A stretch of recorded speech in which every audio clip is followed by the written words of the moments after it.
All right, we have an all-star lineup here today, guys. Thank you so much for joining us. Depending where you are in the world, it could be really early or late or maybe middle of the day. I am your host, Robert Doyle, Crypto Sensei here. We have Max from Flare, we have Jack, and we have Alexi. Jack is joining us from StratEx, and Alexi is joining us from SparkDex. So we're going to have a ton of technology talk today.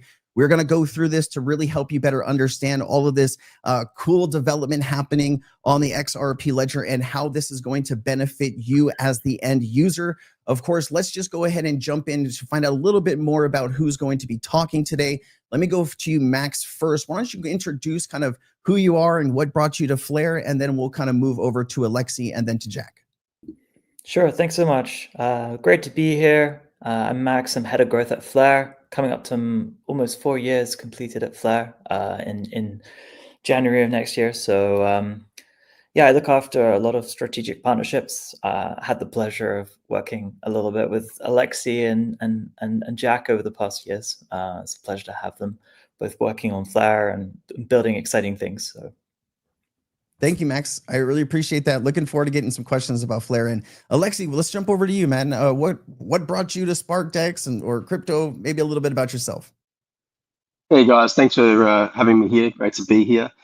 Yeah, so quick background story. Won't spend too long on it. I essentially used to trade commodities back in the day: gold, silver, plutonium, etc. And I first saw DeFi starting to take off. This is back when Aave was called ETH land, synthetics was Aava, etc. And that just really clicked to me. So I ended up dropping the commodities trading, went head first full time into DeFi in those early days. And then ended up working over at QuickSwap.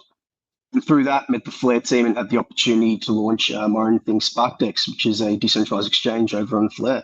So super excited to be here, and it's fantastic working in the space.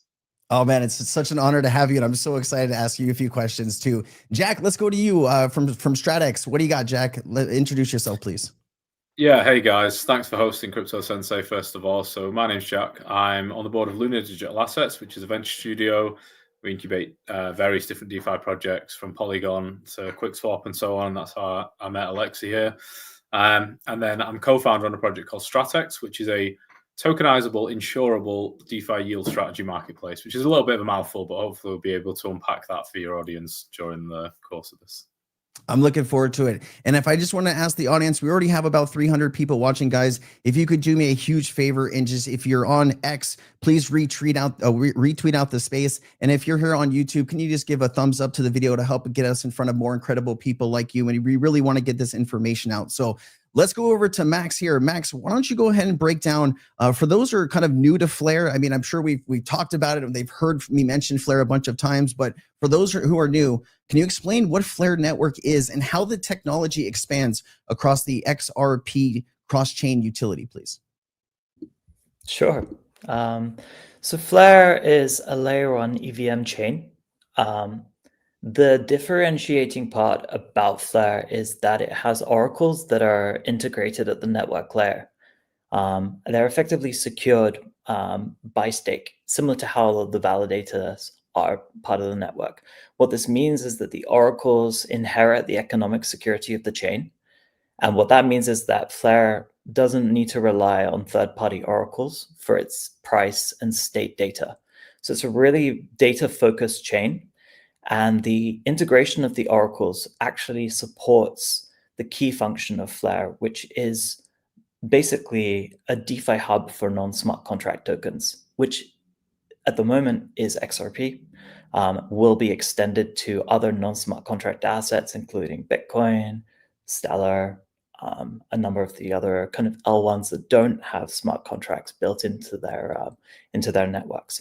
And so Flare is very much focused on providing that interoperability between chains and can facilitate data proofs of the state of different networks, whether they are EVM or non-smart contract based. And then also we're just adding internet feeds so that we can also provide a decentralized proofing system for various different markets, including kind of the poly market model for for prediction markets. So Flare is this kind of it's effectively like a utility layer, really founded upon the principles of decentralization. And the intention is to connect a lot of these chains in a decentralized way, securely, with a robust security system. And prediction markets are getting extremely popular. A lot of investment. I think even Coinbase and Base is working on their own, and it's really exciting to see that you guys are going to be taking advantage of all of that excitement around the community. What are some of the most exciting use cases you're seeing being developed at Flare right now? I mean, a lot of the stuff that I'm kind of working on at the moment is about how do we make the journey for the user as simple and as robust and safe as possible.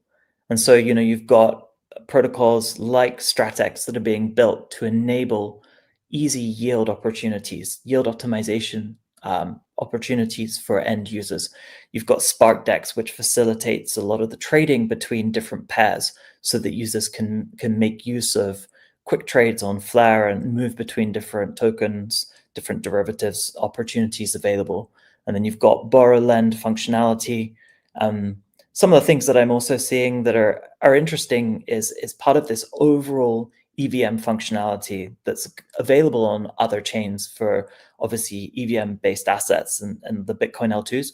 We're really focusing on making that available for XRP holders in a safe and secure decentralized way, really making it transparent. So the things that I'm kind of like seeing being built are, various different vault opportunities. How do users get access to on-chain vaults where strategies can be abstracted away, make sure users can really navigate the ecosystem without having to worry too much about how the dApps work, but really get access to those yields. So CDPs like MakerDAO initially set up, enabling you to set loans, and also things like yield trading through things like Spectra, Pendle. That kind of functionality I think is really interesting. And what I'm aiming to do is make sure that journey for the user is as easy as possible. I just want to say really quickly that, the last few years in the XRP space has been stressful with the court case and how all of that worked. You guys have been building the entire time. So I just wanted to say from the bottom of my heart, I really appreciate that. I mean, you guys have been working at this for years, and, this is going to be a way for XRP holders to, start earning yield. And you guys are building all of this really incredible technology. And so let me just thank you from the bottom of my heart from the community. Let's go back into how does Flare's interoperability model work, and what's it makes it unique connecting different blockchains? I mean, the interoperability is really all about this data connector that Flare has. It's the ability to prove the state of an external system. And so it's called the FDC, and it's run by the validator set. It's secured by the validator set. Validators can't earn rewards if they're not providing accurate data streams for the FTSO and the FTC. And so that role is kind of built into the chain. It inherits the economic security of the chain, and it can prove the state of these external systems, like whether a transaction has taken place on the XRPL, whether that had a specific memo field. And through this proofing system, it can then trigger smart contract functions on Flare and beyond on other chains as well. So it's a kind of interoperability that is facilitated purely by data flows. How does Flare improve the safety and reliability of moving XRP-based assets across chain? Like, how do you make sure it's all secure? I mean, that is really part of like how the model of the oracles works. It's all about how the oracles are secured, because we could rely on some external sources to provide information to the chain, but the reality is you're often relying on validator sets or node sets that may not necessarily be incentivized to provide the correct information or could be tampered with. Anything that's external to the chain becomes kind of a potential security risk. So the way that it's kind of worked around via Flare is that those oracles are literally integrated as part of the network. The validators that support the network running also provide the role of data providers for those oracles. And that means that Flare basically becomes this kind of full stack with integrated oracles. And so you can kind of use it as that compute layer, and you can use it to kind of acquire information from other sources and then do things on Flare programmatically. Man, there's so much incredible technology being built out on the XRP space right now. It's just amazing. How do you see Flare supporting XRP adoption in DeFi, payments, or other emerging blockchain applications? I mean, this whole XRP Fi thing was kind of starting in our mind about 2 years ago, when we really started to get to grips with the F-Asset protocol and start really kind of battle testing it, adapting it, making it more scalable.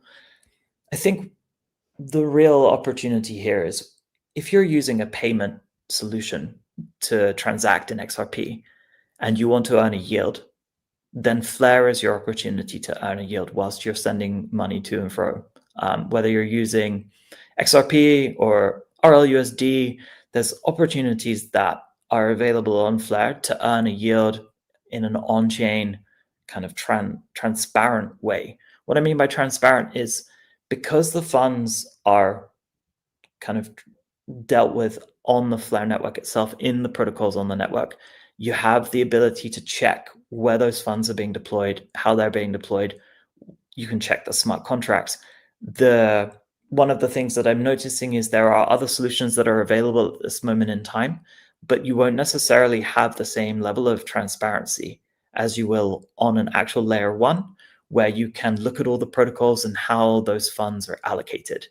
One of the key things that Flare is focused on is how to make sure users have the most optimal experience. And I'm very well aware of how complex blockchain is. I know that 50 to 90% of everything I've said today is really confusing to like someone who is new to DeFi and maybe is used to apps like Robinhood or Revolut, something like that. So what we're trying to do is make it as simple as possible, as safe as possible, and support XRP holders in earning yields in a transparent way on the chain itself. Yeah, I think you hit it right on the head there, right? To onboard another few 100 million people into the crypto market, we need to make it as simple and as easy as possible so people don't get overly confused and that learning curve is shortened so we can bring those people in. So how can developers and new users get started with like in Flare, in the Flare community? What would be their first steps? Maybe we'll start with developers first, and then we'll move to people, like me and everyone that listens to this channel. So I'd say for yourself, getting involved with Flare is probably an educational journey that you may or may not wish to embark upon. What I'd say is that hopefully over the kind of the last couple of years, that journey has become a lot easier. Wrapping and delegating your Flare into Wrap Flare and delegating it to FTSO providers to generate rewards around 6 to 8% has been quite useful, I think, for a lot of users. It's also given them the opportunity to earn the Flare drops. I think there's 3 Flare drops left before that program finishes. I've also seen a lot of people get involved with staking. These are both available via the portal. There's a portal which is at portal.flare.network where users can access that functionality in a kind of one-stop shop scenario. There's also obviously the opportunity to kind of use some of the derivatives like liquid staking if users want to kind of auto-compound their rewards. I think for developers who are joining the network, I'd really recommend going to dev.flare.network, which is the Flare developer hub, where you can really get onboarded into whichever area you'd like to kind of get into, whether it's running nodes, being part of like the FTSO, FTC, or running validators, but also kind of getting stuck in on how to build out various different applications. We're trying to support builders as much as we can via the hackathons and via meetups. So if you're in a particular part of the world, definitely keep an eye on our socials for when we're doing events. So yeah, we're trying to make the process as easy as possible for developers to join and get involved in the network and build things which maybe aren't existing at this moment in time, but might be really useful in the future. I think that's the most exciting part about crypto. You can wake up every day and something somewhere is being built that no one's ever heard of before or seen, and you get to kind of learn and experience that, and that's what keeps it really fun. I did make it really easy. If you're watching here on YouTube, if you go into the description of this video, you're going to have links to Flare, StratEx, and SparkDex, the Twitter, and the link tree. So everything's very simple at your fingertips. Let's do this. One more question here for you, Max. What partnerships or integrations are you most excited about? Obviously, we got StratEx and SparkDex here. Or is there anything else that you want to mention that you're, kind of really excited about? I'm pretty excited to have a fully comprehensive DeFi ecosystem available over the coming weeks. There's a liquid staking protocol that's launching on the network, which basically facilitates the use of XRP as cover to underwrite vaults on protocols such as Aave, which will be generating real yield. That's going live over the next coming weeks, and I'm excited for that to be available for users. I think that really is going to unlock a new use case for XRP, which hasn't existed before. I haven't seen that anywhere else in the ecosystem, and I just think the availability of that for users, even if they're uncertain about getting involved with it, just having it there so they can read the documentation, understand what's available in terms of the different structured products for XRP is in my mind exactly what we set out to do. Being able to put a lot of these different protocols together and structure products on chain is, in my mind, where we're going. And StratEx will help you navigate that. SparkDex will facilitate the liquidity for liquidations and various different kind of roles that might be available on the network if you're familiar with flashbots and kind of contributors to ecosystems like that. There's going to be a lot of opportunities for arbitrage. There's going to be a lot of opportunities to help the efficiency of the ecosystem. And I think, it's kind of a call to action to everyone to learn about these things. And if they wish, get involved. Man, no, I love that, Max. And thank you for helping us understand Flare and all the incredible things that you guys are doing there. We currently have about 2,000 people watching, 1,800 on X, and about 237 here on YouTube. So really appreciate the audience, guys. If you want to share this out on X, we'd really appreciate you doing that, getting in front of more people. Let's go ahead and jump over to Alexi at SparkDex. Alexi, thank you so much for joining us. I know you've been hearing all of this stuff about Flare, and you probably know everything that Max just said. But let's go ahead and talk about what you're doing. So what is SparkDexAI, and how does it make DeFi and crypto trading easier for users? Great to have me here, and always excited to learn more about Flare, and always learning more. So essentially, SparkDex is a decentralized exchange where, in a permissionless manner, you can facilitate spot swaps. If you want to use leverage, we have a perpetual exchange as well. So you can leverage trade a range of different assets there. One of the cool things essentially that we're striving to build with SparkDex as well is be this all-in-one stop DeFi hub. So essentially you can come to SparkDex, and at your fingertips, you'll be able to interact with almost every single protocol that's on FlareNetwork, just making it super easy and convenient for users to navigate. No, that's great, Alexi. And making it easier for people to use is something that is often talked about, but very rarely is done. So I'm glad that you guys are taking the initiative and doing that. How does SparkDex handle security and risks for its users? How do you guys manage all of that, and what is the process? Yeah, sure. That's a great question. It's a very important one. So we work with a range of different on-chain security monitoring providers, such as Hypernative and Hexagate. So they monitor on-chain transactions that are happening and alert us if there's anything fishy that's going on. At the same time, obviously, we have our own security protocols in place, and we do have one dev that is essentially tasked with managing this 24/7. So it's his specific role to make sure that everything's working well, to double check things, to go back and do due diligence on contracts that are already deployed, stay up to date with all that and interact with Hexagate and Hypernative.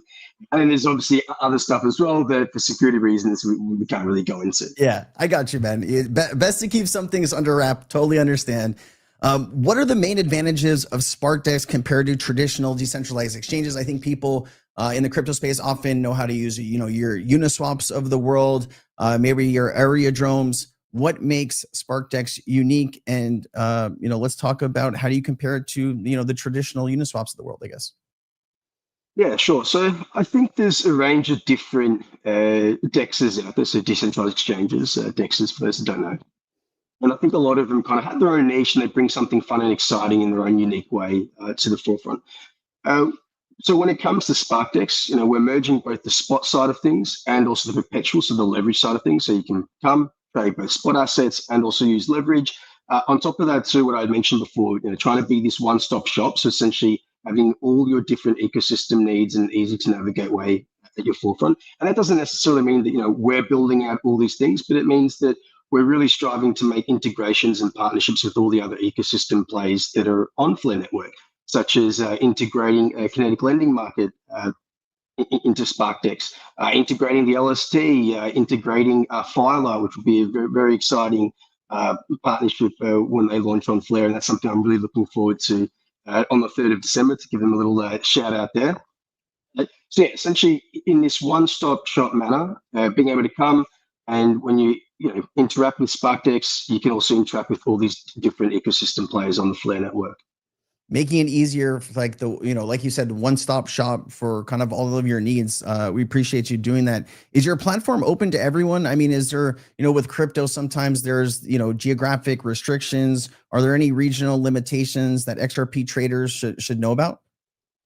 Look, so there are some. We're actually, it's funny that you mentioned that. We're currently in discussions to see what we can remove there. I think there's certain jurisdictions, such as the States, for example, that we do currently have geo-block from the perpetuals. I think now with all the legislation that's passing there and also just seeing a whole bunch of other different protocols now removing those geo restrictions that were in place, unfortunately. So that's something that we may change up. But outside of that, there are the OFAC sanctioned nations such as North Korea, Iran, etc. that of course are blocked from the platform, and the UK at the moment as well. What is the most important thing for SparkDex onboarding new customers? Like, how are you guys going out and communicating? You guys have this, this technology and it's very easy to use, and you have all of these things at your fingertips, a full suite of products. How are you guys going to communicating that other than your interviews here? What are you guys doing daily to bring in new clients and users? So that brings me to what I mentioned to you before. So doing these partnerships and integrations with other protocols, I think there's always, these partnerships can help seed both our communities and the ecosystem. So obviously that can bring awareness, that can bring ease of use, that can bring exciting new products, as an example, that the community wants to use. One of the things we're currently in discussions with Kinetics Market is getting them, so essentially being able to see if we can use the LP, so the liquidity pools that are on SparkDex, as collateral in their lending markets. So building out these, building out these new partnerships, I think that's something that's super important. I'd also say education is something that's really important. And we actually learned that the hard way at the start. So when we first launched on Flare, we found out the hard way that the community there didn't necessarily, not everybody, but some of the community members there, they didn't necessarily know how to interact with a V3, so a concentrated liquidity style DEX. It's not the easiest thing to do, even to this day. It's still something common that's seen across many different ecosystems. So I don't think we did a good enough job early days in having some educational material around that and just making it as easy as possible for users to find out information and to know how to actually use that product. So I think, taking a blend of all these is really important. Man, I'm glad you guys are paying attention, and it sucks to learn the hard way, but it sounds like you guys learned the hard way, and now you're doing everything that you can to make it easier for users to learn, understand, and use your product. So thank you for that. What feedback have you received from early users of the product, and have you taken that feedback to heart? Have you kind of changed anything, any kind of stories that you have or can talk about? There's been two things. I mean, what I mentioned just before. So making sure that when we release a new product, making sure that we've got all the education around it, tutorials, just making it very easy for users to find the information that they need to interact with that new product. The other thing that we've learned, and this is something from experience, sometimes community members give some feedback like this, is making sure the UI UX is super easy. It's not overly flashy. There's not too many buttons. So that's been some meaningful feedback as well that we've taken to heart and we've implemented. No, I love that. If there is any other feedback, so anyone listening, if there is any other feedback, please come into our community, come into TG, let us know. We want to hear. Hey, that was the perfect time to say that. Listen, you know everything about SparkDex, and I am just learning. So are there questions that I haven't asked that you feel that, hey, the community should know this part about SparkDex? It's really, really important. Yeah, that's a great question. So some of the new products I think that we have coming out are super interesting. And I think these are some of the factors that will differentiate ourselves to the conventional DEXs that are out there. As I mentioned before, something that I'm super passionate about is being able to be as capital efficient as possible. And one of the ways that we can do that is with the new product I was just speaking to you before about, which is being able to utilize LPs as collateral in lending markets. So imagine if you can create an LP on a DEX, you can still earn your rewards, 40, 50%, whatever it is. And then you can take that, use that as collateral in a lending market. Maybe you do something delta neutral, such as borrowing some stablecoins and then earning an additional 10% yield, just doing some stablecoin farming, nice and safe. So that's something I'm super passionate about. Some of the other updates that we've got coming out that I'm super excited about as well is club style DEXs. So this is a central limit order book DEX. This is something that we're currently looking into as well. And this is very similar to your traditional centralized exchanges such as Binance, Huobi, Coinbase, etc. And these are limit order book DEX. So bringing that on chain, I think is fantastic. So imagine if you can have the same experience that you do with the Binance, Coinbase, whichever is the centralized exchange you use, but it's on chain, it's verifiable, and it's still self custody there as well. No, I love that, man. And, I think, in October, we had that, that liquidation event. It sounds like you guys, understand some of these possibilities, the things that could go wrong, and you guys are kind of putting some things in place so that never happens on SparkDex. Is there anything else that we should know about SparkDex before we move to StratEx? No, I think that's it. Super excited personally about the integration that we have with StratEx, which is coming up. And I'm sure Jack will be able to speak to that more. Alexi, man, thank you for enlightening us about everything that you're doing, guys. If you want more information, please check the links in the description, or if you checked any of the retweets, all of the companies are there to get that information. Their link trees are on their profiles on X. All right, Jack, last but certainly not least, I'm so excited to have you. Jack, I know there's probably some people that just joined, and I probably should have done this with Lexi, but did you want to maybe reintroduce yourself, and then we're kind of going to get into what StratEx Finance is doing to change the game? Yeah, sure. So my name's Jack. I'm co-founder on StratEx. And to give like a brief 30-second overview of what StratEx is, essentially on the base layer, you have a marketplace of different DeFi strategies. And then what we do is we aggregate the best performing strategies per asset type into vaults. And then we tokenize the vault shares and allow that to trade on the secondary market as a yield bearing token, which is insurable, which is a bit of a mouthful. So what that actually means is you can have a fairly complicated strategy, such as taking one asset from a particular DeFi platform, using it as collateral, borrowing it against it, and then using that to create an above average yield situation. And then instead of having just one of those strategies, you can have multiple of them from the asset of your choosing. So XRP as an example. And when you aggregate the strategies like that, one, you reduce risk, and two, you also reduce the possibility of the yield that you're farming depreciating.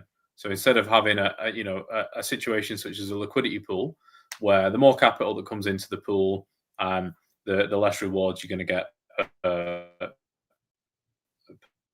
per unit that you've got in there.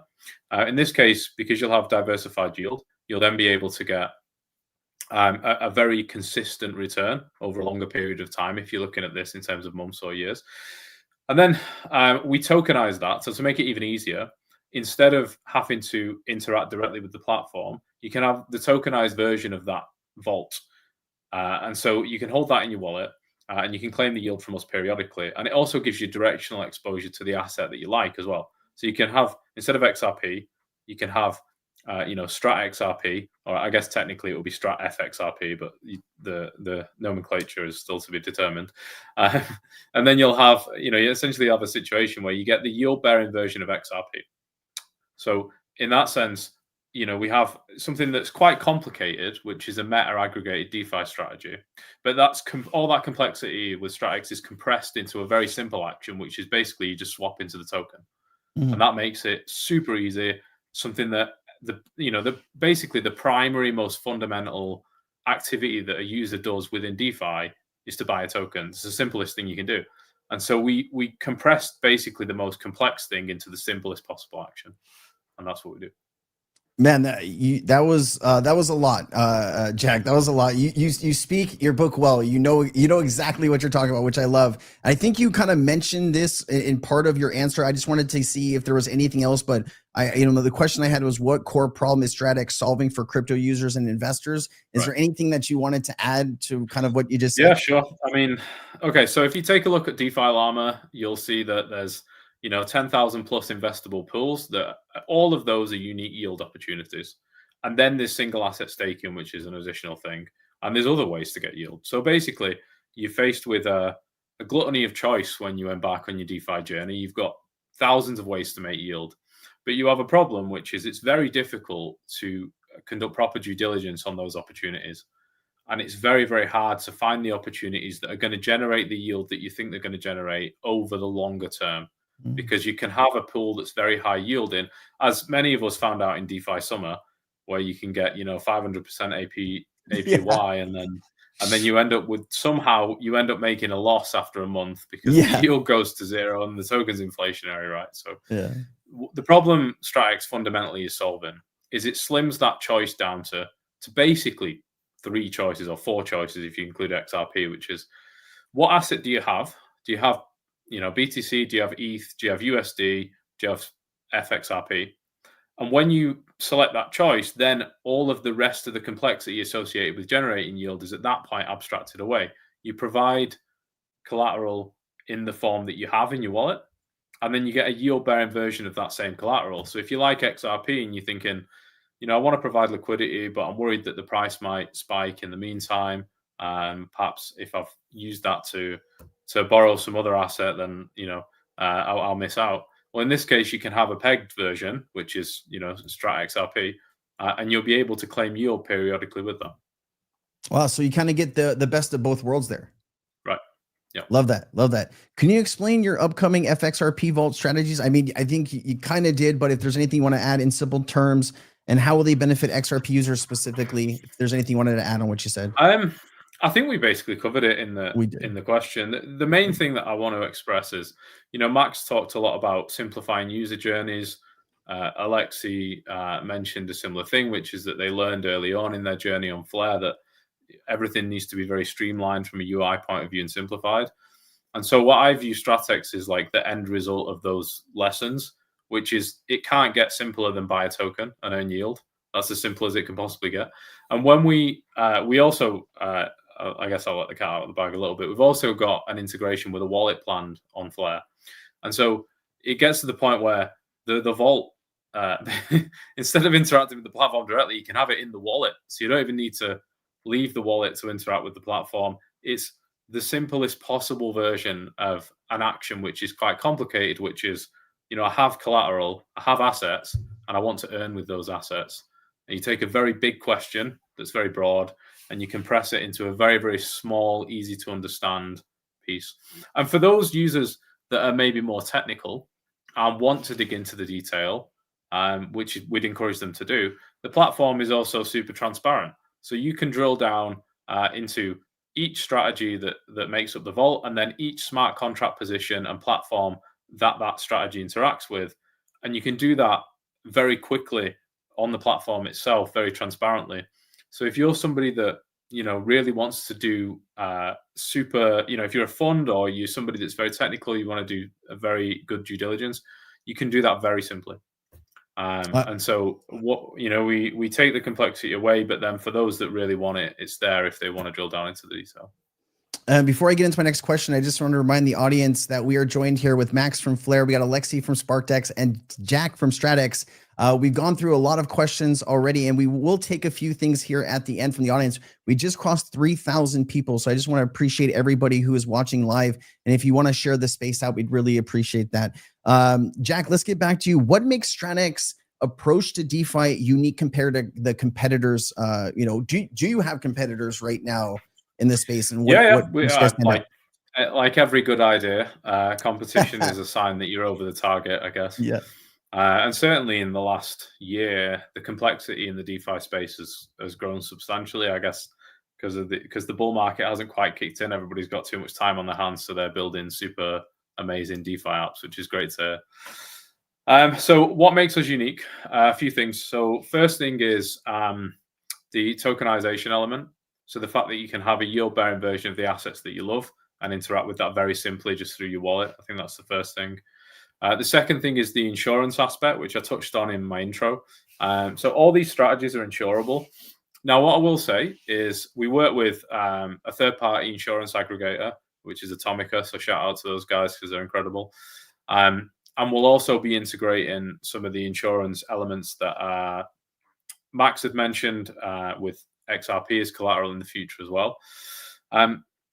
What I'll say about the insurance is if you're somebody that wants 100% full cover insurance, then that's going to eat into your yield. But what we're trying to do is establish a system that gives a lot of optionality. So for example, if you have a stable coin strategy that's borrowing blue chip stable coins, for example, USDC or USDT, where you've got a high degree of confidence that the collateral is there if there's some kind of cascade liquidation event with those stable coins and it goes right back to the stablecoin issuer and they have to, go to the RWA to get the collateral. If you've got a high degree of confidence in that, perhaps your insurance might only be, 10% DPEG risk because you're confident that eventually the collateral will unwind. And so you don't need to insure the full amount. You just need to insure that buffer zone so that you get the benefit of the insurance temporarily while that unwind takes place. Another example is if you have a cross-chain strategy, that's interacting with lots of platforms that you trust. So it's interacting with Aave, Uniswap or whatever, like DEXs and platforms that you really believe in. Then you could insure just the cross-chain part. So you can insure against bridge risk. And so in that scenario, you're covered if the bridge has if there's any issues with the bridge. But the other elements of the platform that you've got a high degree of confidence in, then you take that risk. And so in doing so, you can kind of have a composite version of insurance where you still get to keep a lot of the yield, but the real weak spots that you're concerned about are then covered.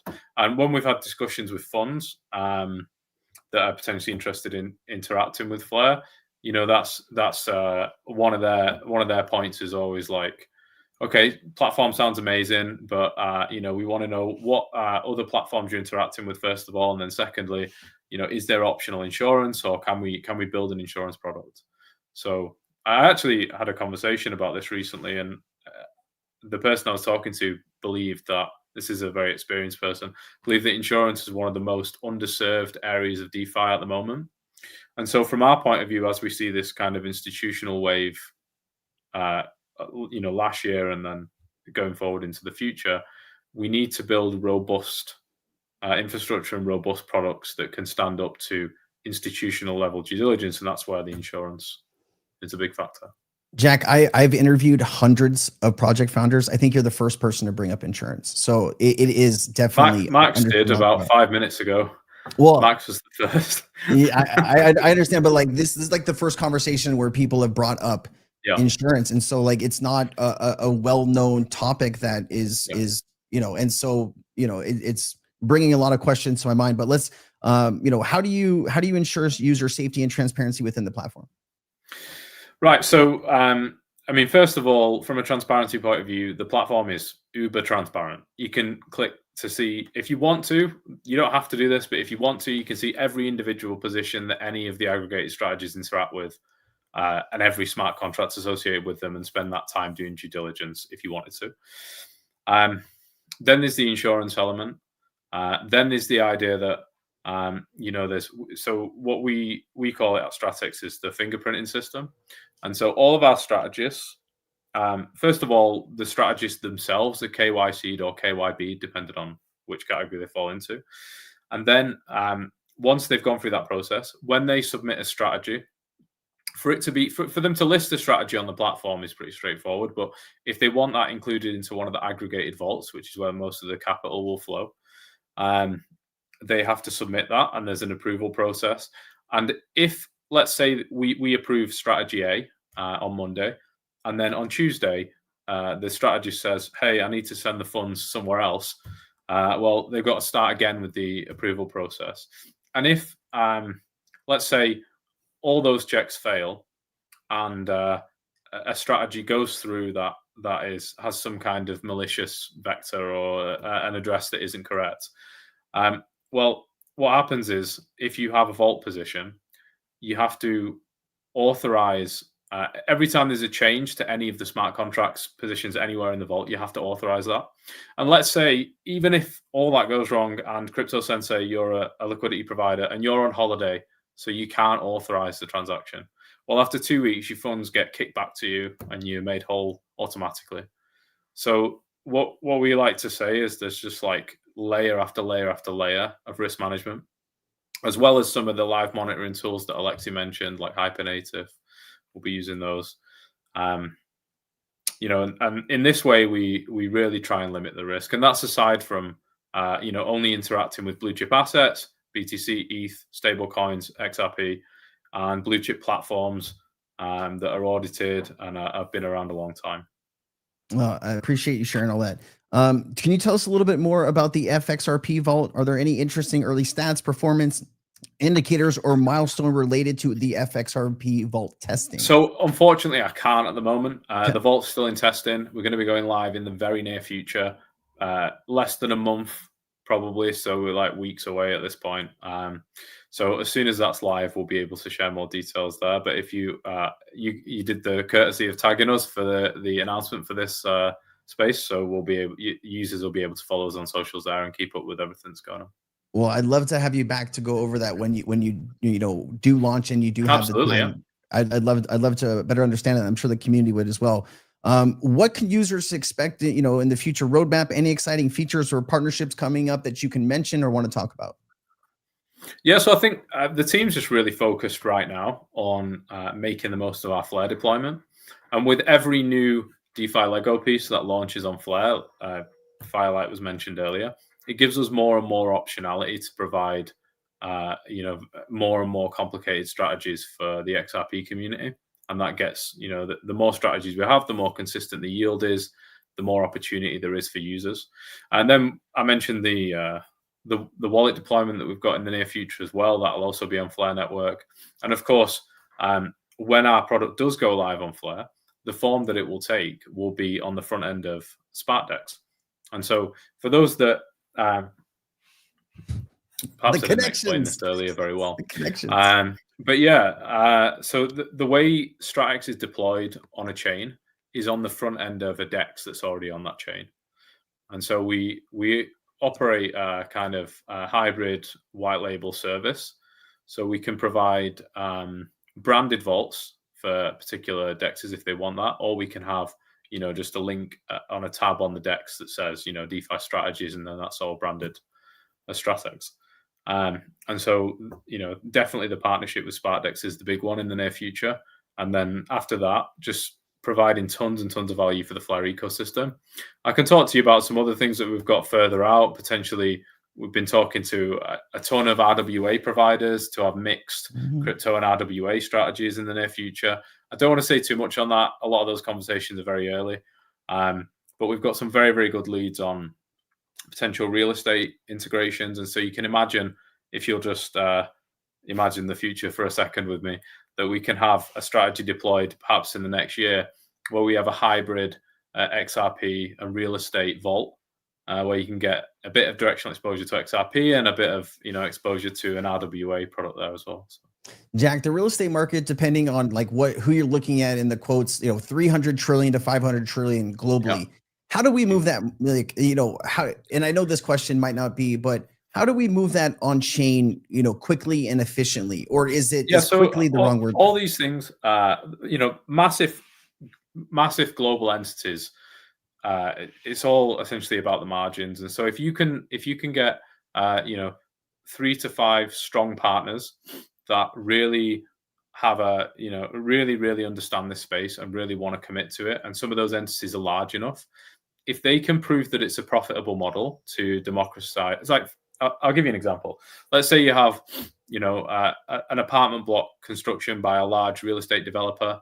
If you can, instead of having people have to buy individual units with that apartment block to get exposure to it, if you can sell, fractionalized versions of that, or you can have a portfolio of assets that provides a stable yield at 6 or 7% or whatever the yield is in that sector, then that provides a counterbalance to the DeFi yield.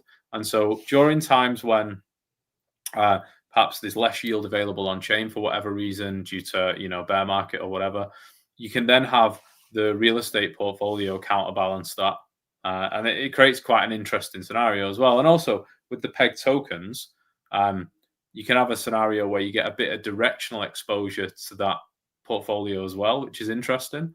And these are the types of things like, at StratEx, we're very, very playful with this kind of stuff. We're very exploratory, and we're open to exploring a lot of different things, particularly with RWAs at the moment.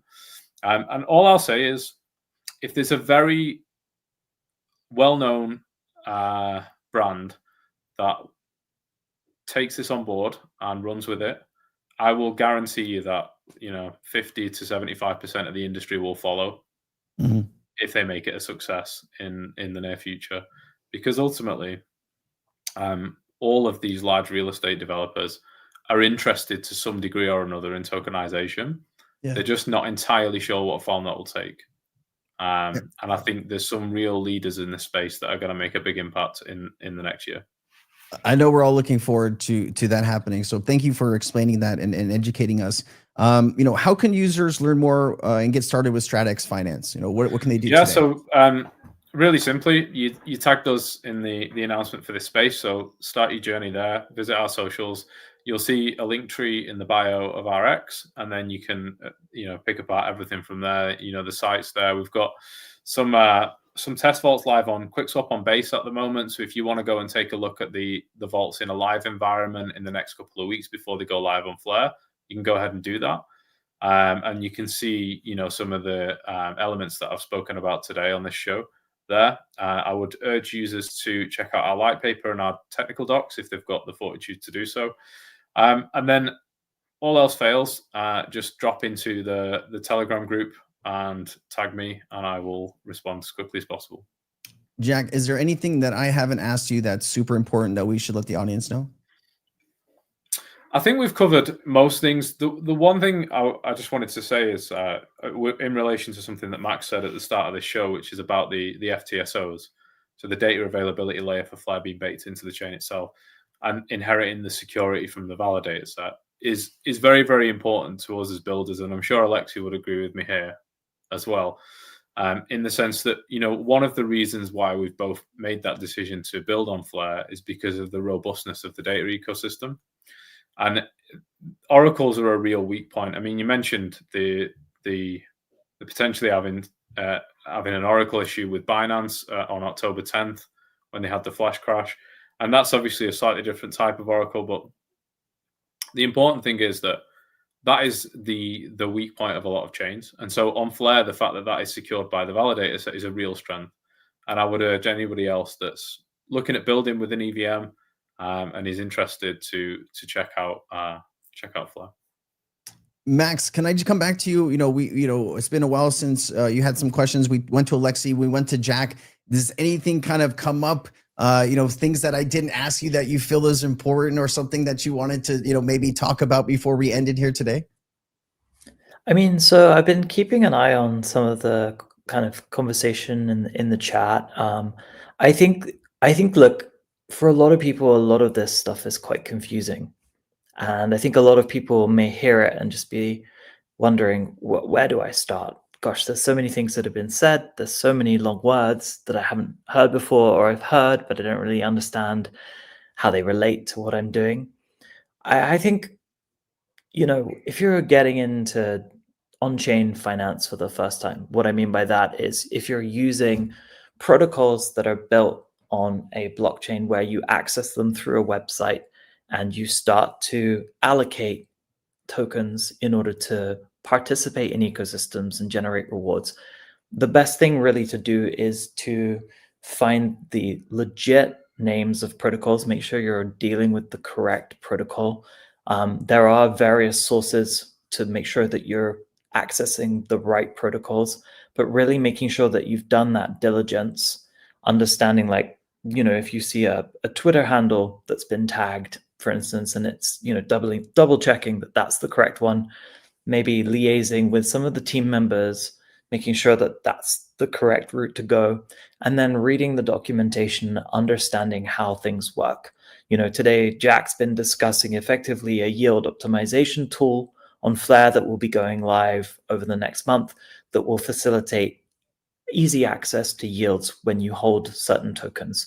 That's powered by Flare, and it's enabled by the different protocols like borrowing, lending, or swapping via SparkDex, which is Alexi's protocol, using some of these perpetual futures, which are basically like financial derivatives based on the underlying, or maybe accessing Firelight using XRP as collateral to underwrite insurance for cover on vaults that may exist. Wherever you're starting, try and just take it one step at a time, I think, and make sure you access as much information as you can to really get a full picture. We just literally got back from the Swell event, where there were a lot of institutions attending in New York. It was a pleasure, but there was a resounding understanding, at least from my perspective when sitting in the room, that there's a lot of people just starting their journey now. Yeah. What I really would suggest is get hold of the right information, be quite careful, balanced, considering where you're going to allocate some of your tokens to generate yield. And remember that all of what we're talking about today is basically trying to make your journey easier, hopefully, in generating those rewards, participating in protocols to be able to earn those rewards. Max, I really appreciate you addressing that. And I think that was incredible, advice. You definitely need to understand what you're doing before you do it, because if you make mistakes here in the blockchain space, you can lose everything. So please be careful and understand it. Alexi, I just want to come back to you. Anything that Jack or Max said here that, sparked anything else that you wanted to say?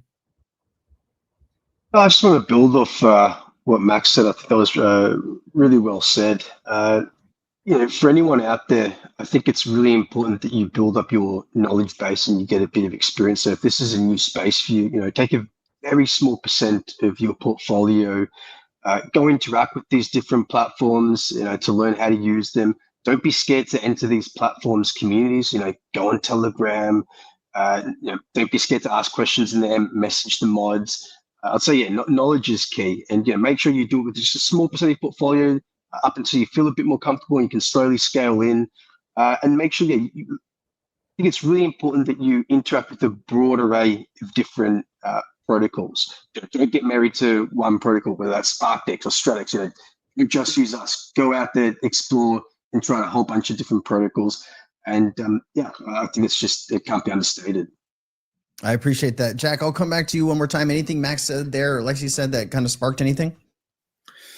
Well, I think, both Max on the Flare side and Alexi and myself are very, very conscious of how complicated it can be for an early or a new user to come into this space, especially, I have some friends that have begun working in the space over the last year, and they always ask me, what do I need to learn?